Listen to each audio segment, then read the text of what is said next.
With that, Mark, go ahead and take it away. All right, thank you. So my name is Mark Holden. Today we'll be talking a little bit about Mars colonist candidate selection and training from a sociological perspective. Just to give you guys a little bit of background on me, I'm not a sociologist. I'm actually just a computer science student, and one of the gen ed classes that I needed to take was a sociology one. So did this presentation for that class, and kind of just wanted to present it for you guys. So a little bit about me.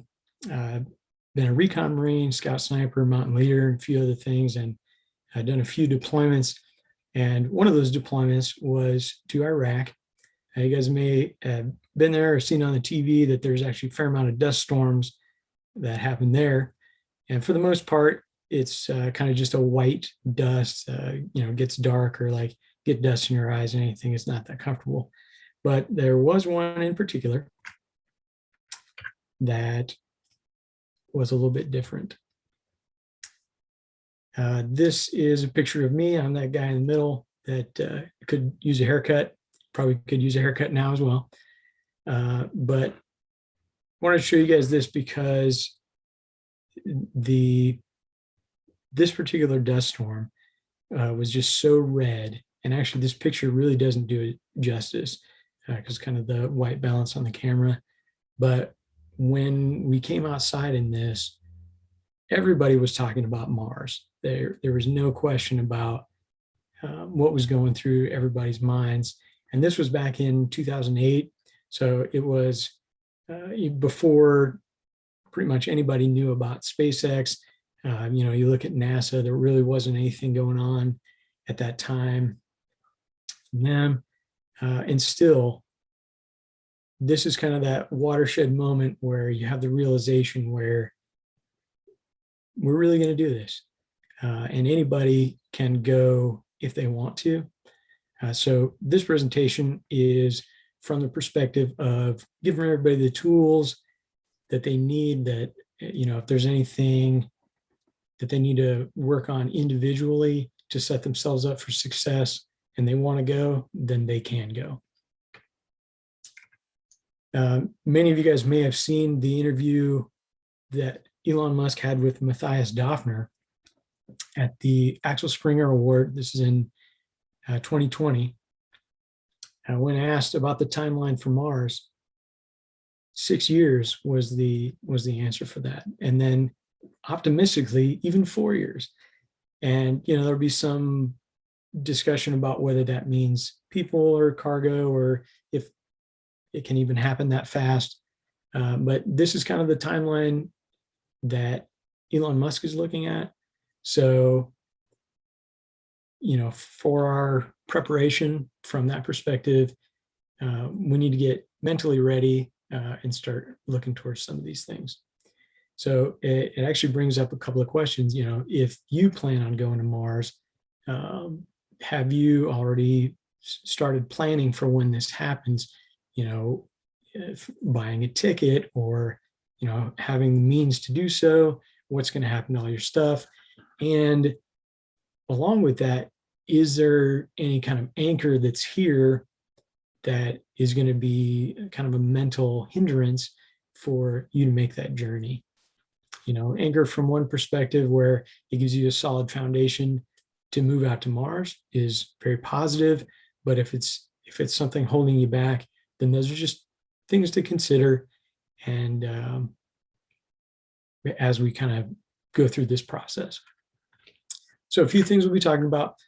First off, psychological stability. This is kind of the foundation of what we're going to be looking at before we can build onto kind of those more interpersonal interactions. So we'll touch on this a little bit because that's important for how folks work together in an extreme environment. Next thing we'll be touching on is the group interactions. So how people work with one another. That's kind of the sociology bit. We'll try to make some recommendations about how to select members, how to train for the greatest likelihood of success, and then, not from the perspective of weeding people out, because we want anybody that wants to go to be able to go.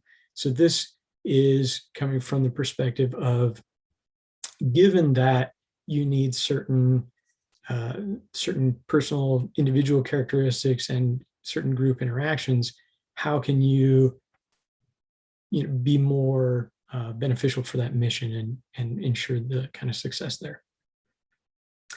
Okay, so because those group interactions are so complex, it's impossible to say what a perfect team looks like, but there are some principles that we can look at that can be applied to that selection for just to increase those odds of success. So we'll give a couple of examples of real world expeditions that kind of mimic the hardship, as close as you can get in a terrestrial environment to what we will see during Mars colonization. And then last, we're going to talk about team training, how to train. Basically, how are we going to make sure that the training on Earth is high fidelity enough that it translates when we're actually doing the real thing.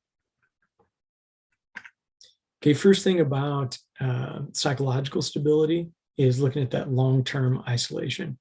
So candidates need to be able to mentally handle that long-term group isolation. And it's actually been studied in a fair amount of detail. We actually heard yesterday morning about the Mars 500, some of these other experiments that really hone in on this specific part of it. So for those small teams in a group environment like that, especially a high stress one, like that Mars analog, it's just a good thing to be able to study. And those lessons learned will apply to the rest of the training. The next thing is going to be that extreme danger component of it. Something that needs to be a significant part of the training is handling the stress that comes along with this, because as you can train for anything else, you can also train for handling stress.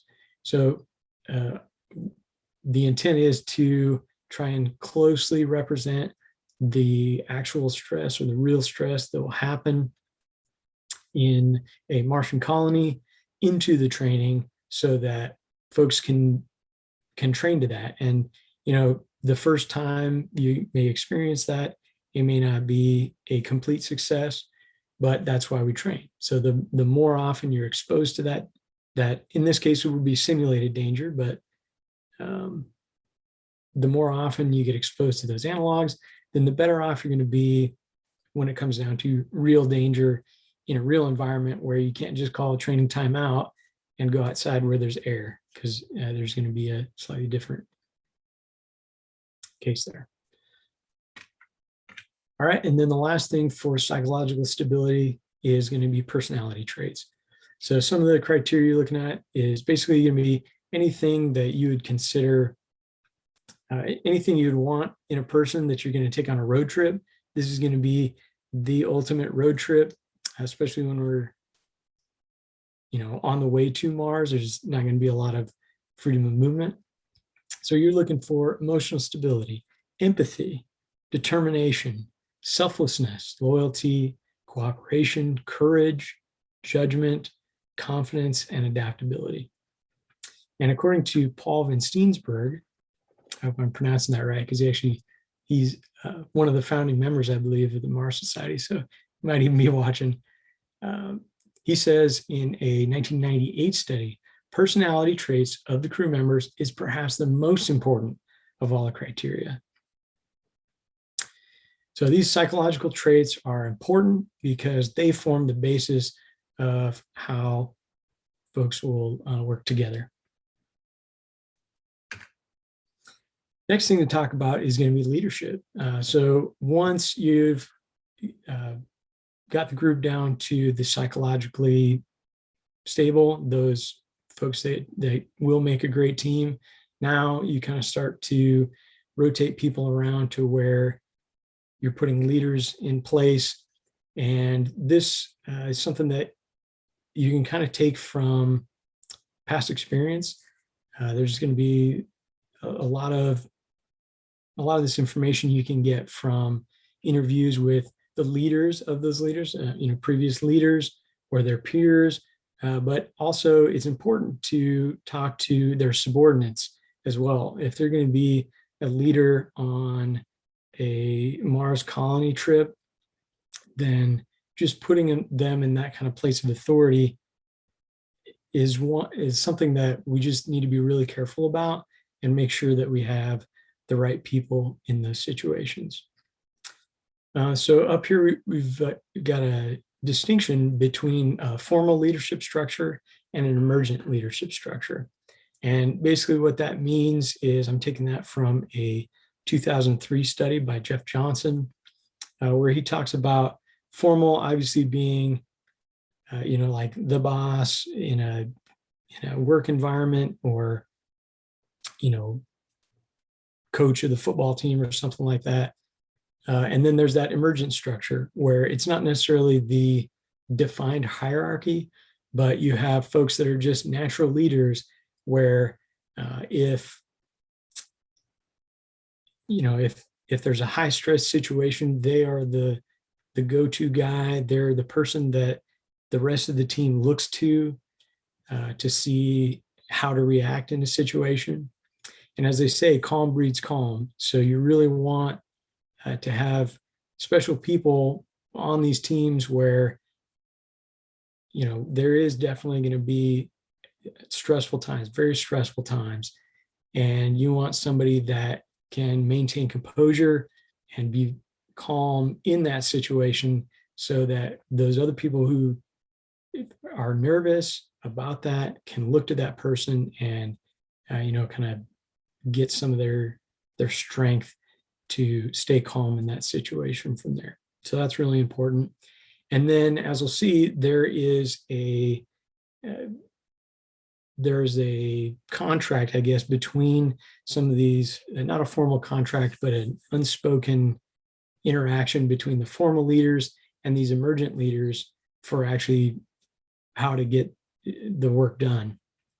So, and we'll go into that a little bit more as well. So basically just saying this to say, we'll take care in selecting those leaders. And then if folks need to be rotated out to different teams or anything like that, Starship seems to be a pretty big place. So plus just the sheer numbers that are going to be built, I don't think there's any danger of a situation where there's not another place where somebody who wants to go is the right fit for. Okay, and then talking about natural leaders, so we hit a little bit on it, just kind of the person that everyone looks to. But one of the things that Daniel Kahneman said in his book, Thinking Fast and Slow, was when we're doing the evaluation on these folks, since it's a very subjective thing to evaluate a leader, his recommendation is to have a criteria that people can be objectively graded on, and then pass the heavy lifting of making that decision onto an algorithm. Because a lot of times human beings, when they're in that interaction of like an interview or a situation where you're selecting somebody like this, humans can't make the best decisions. So a lot of times, this would be best left up just to kind of an algorithm to choose the folks. And then we can always override that if we need to move people around. Okay, next I want to talk about, just hit on a little bit, is cultural homogeny. This is something there have been a few studies about, including Amundsen's South Pole expedition was culturally homogeneous.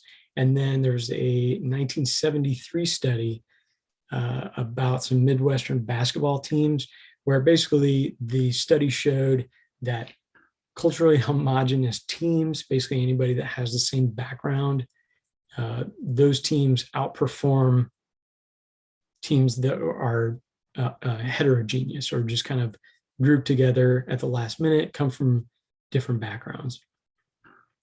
So there is a component of that. However, there are some more recent studies that have looked at this and determined that after a period of even as little as 9 weeks, you're going to see that advantage of this homogeneous teams dwindle down.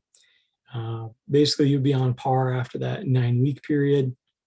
Some more research is needed in that area, but ultimately, for us as future Mars colonists, we all have a common goal to see the successful colonization of Mars. We all have the fundamental belief that every member of the colony is a valuable contributor. And so in a sense, we're all culturally homogenous within our new Mars culture. So I don't anticipate that would be any kind of concern. So basically, raise your hand, you can go, don't even worry about that. Okay, next thing, let's talk about just really briefly about some technical specialization.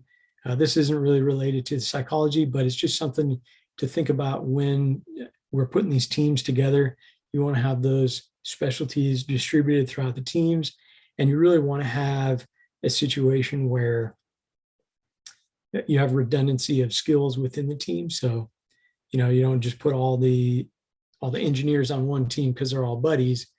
Everybody needs some engineers. Everybody needs your backup engineer. Same thing with medical or any of these other kind of specialties. So that's just another layer to add on to, these people get along together. Now we're going to add in another thing. Okay, do they get along, and do they have the right distribution of technical specialties?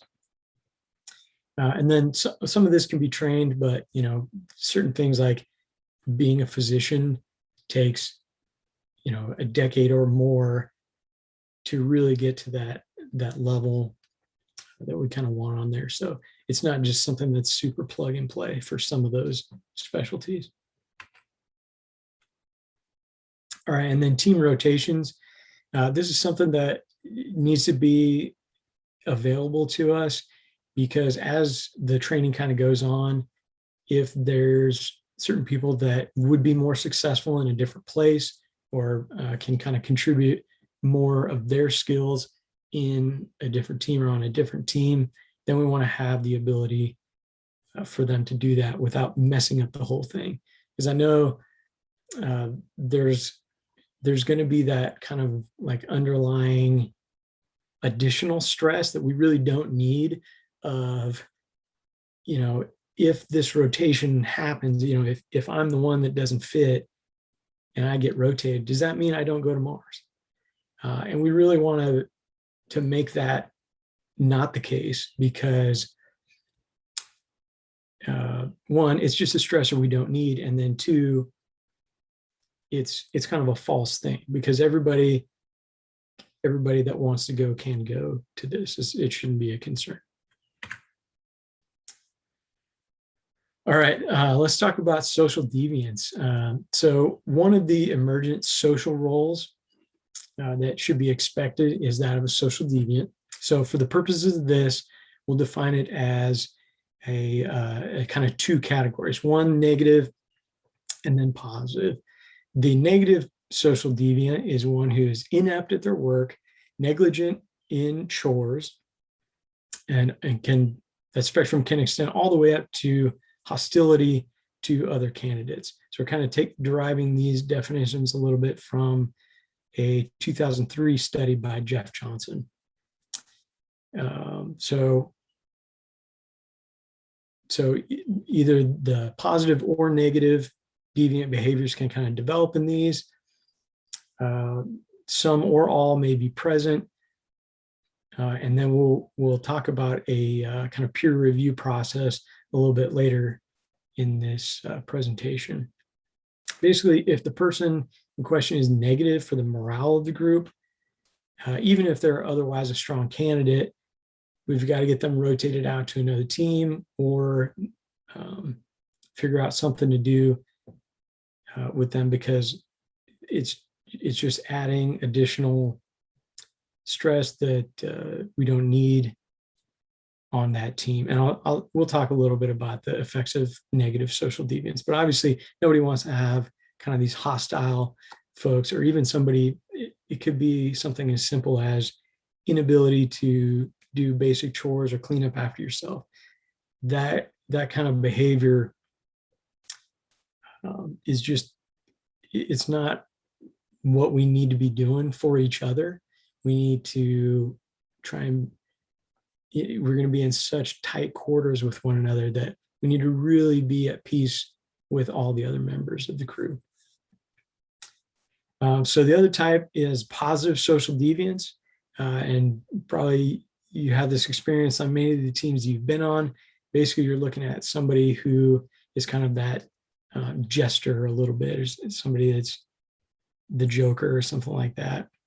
As long they can be outside the mainstream of behavior, as long as they're not disruptive or threatening, then that's a good thing. And an example of one would be this guy over here on the far left, Adolf Lindstrom, who had the ability to do something funny in tense moments to get everybody to laugh. And that was on the first South Pole expedition. So that ended up being extremely important for their morale, because back then you can't just take a snowmobile down there and be back before lunch. I'll give you an example from some pop culture here. If you guys have probably seen the movie The Martian, Michael Pena's character in that, he was the social deviant there, but you'll notice kind of the emotional intelligence he had. He knew when to joke with somebody, when to be serious, how to be good at his job. And there's a couple of lines from that movie where either he's talking to Mark Watney or the rest of the crew that you could probably identify with somebody that you've seen on teams you've been on. Okay, we're running a little bit short on time, but maybe we can show you guys this chart here.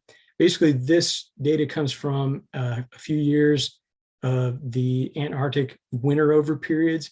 And basically, we're going to be talking about the differences between emergent leadership roles and the effect of positive and negative social deviance. So top chart is expressive or emergent leadership roles. Bottom chart is social deviance. And then the top chart is basically beginning of the winter over period consensus and end. And then the bottom has positive social deviance on the left and negative on the right. So it's not exactly lined up. They're not both beginning and end. The bottom chart's positive and negative. So let's take a look at the year A. We have a high consensus on 3 and moderate consensus on 2 emergent leaders. Okay, thank you. And then we can see down here that there's a high consensus on 2 and moderate consensus on 4 social deviants. So you can see a little bit of a correlation there between leadership roles and social deviance. You can kind of see that carry on through year 2. And then in year 3, you have the opposite. No consensus on emergent leaders, and you have high consensus on 1 and moderate on another, negative social deviant. So you can kind of see how that has an impact on the team there. Okay, touching on training a little bit here. So this is a NASA crew doing some survival training up in Maine. Basically, the idea behind this is just to say that you train as a team, and the training should be realistic. So they actually went out into wilderness to do survival because, if they need to do an emergency landing somewhere, they may end up in a forest and somebody have to go rescue them. So just to make sure they can survive in a situation like that.